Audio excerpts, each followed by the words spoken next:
Welcome to the Grok Shop. In this video I'll be talking about some big lug soldering. Here you can see how a crimp can go bad.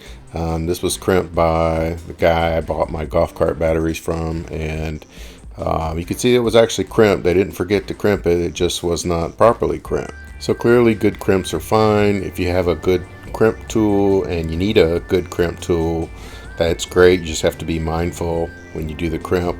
But a good solder will always be better than a crimp of any kind. The reason for that is the solder will flow all around the copper, increasing the surface area of the contact, and therefore decreasing resistivity and reducing oxidation that eventually can occur with crimping.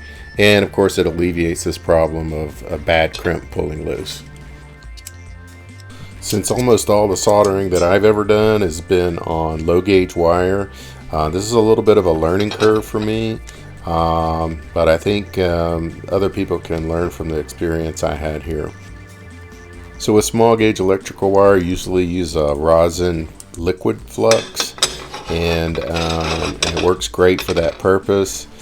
But as you'll see in some of these experiments I run, it can be a little problematic. It definitely gets the job done as far as making the solder flow, but it tends to be a bit more volatile than you want, as you'll see here in a minute. Notice that the torch I use is a pencil tip torch. Basically, it's a manually operated torch that allows you to fine-tune the size of the flame. You really don't need a big turbo blaster torch head for this. In fact, if you do use that, you can end up melting a lot of your insulation based on some of the videos I saw. I just always use this pencil tip. I like to have nice fine control of the flame. I'm using propane fuel, seems to get plenty hot. And notice also I'm using a solid solder. It's the same solder basically that plumbers would use. And there's no core, there's no rosin flux in the core of the solder. The technique I like to use is to melt that solder, make a little pool of solder in the lug head, and then I'm going to heat both ends, the lug and the copper conductor itself, and they should both be heated to about the same temperature, otherwise you could get a cold solder joint.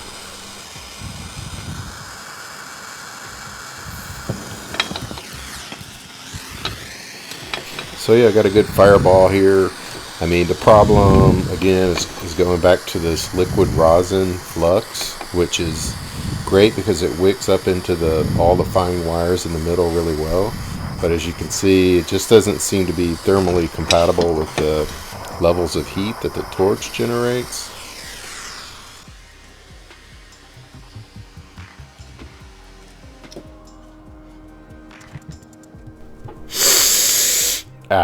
Nothing like the smell of singed arm hair in the morning.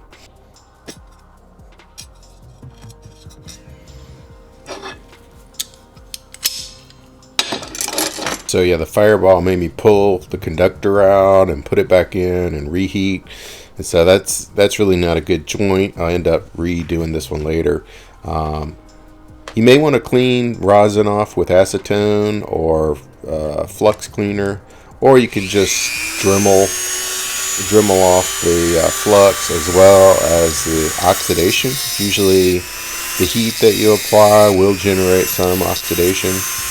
Here I'm just going to use a fine grit sander on the Dremel just to put a shine on the contact surfaces.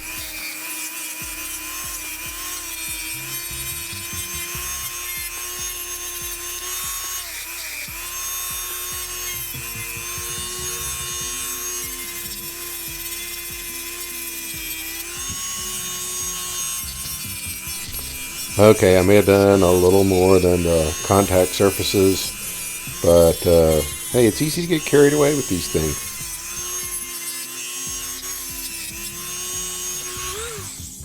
Okay, next thing I like to do is apply this liquid tape stuff.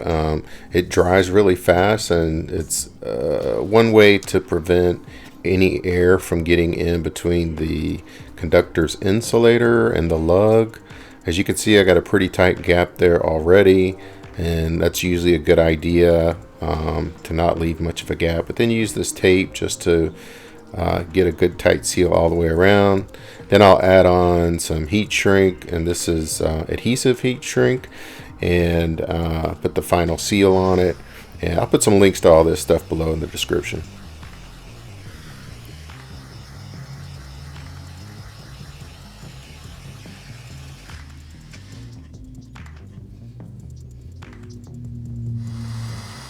So a couple more examples with the liquid rosin flux, using progressively less flux each time.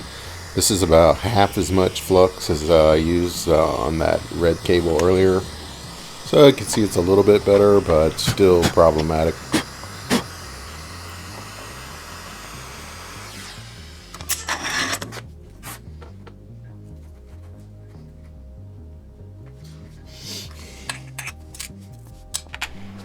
And then now on this example, I'm just going to barely dip the tip of it into this, about a 1/16 inch of the same liquid flux.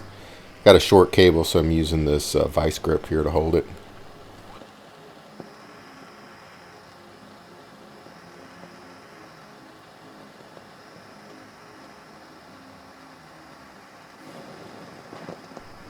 And really not a whole lot better.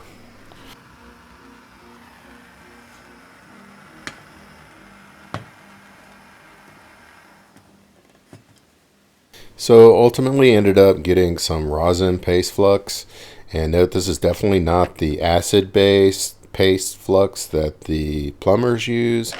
That flux will definitely be corrosive to your cables and lugs, so don't use that.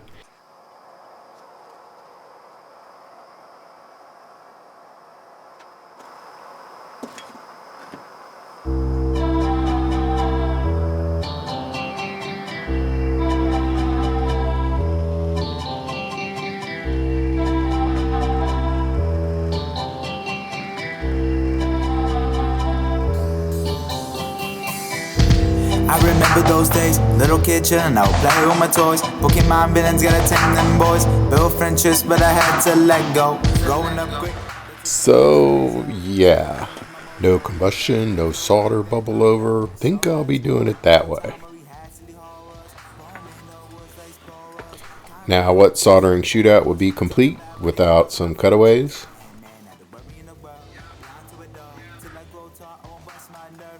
Here we have the paste, the rosin paste flux version. Seems quite solid all the way through.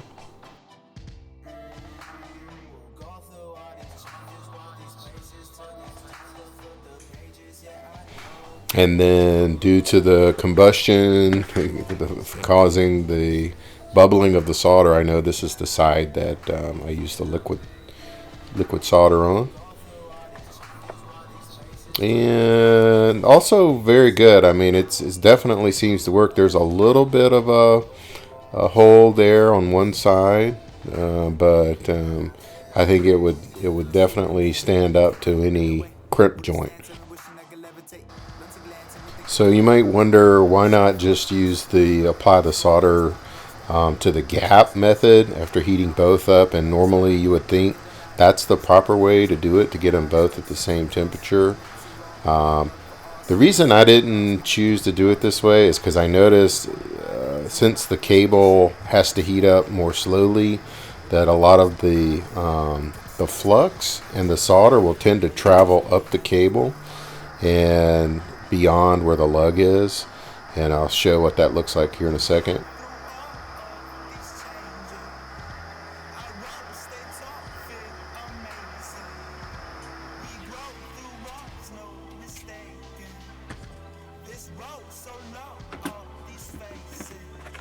So here you can see what I'm talking about, and this tends to make the cable brittle towards where the lug is, and I personally didn't like that very much. Okay, so what have we learned? Well, what did I learn? A good solder beats a bad crimp. A good solder beats a good crimp.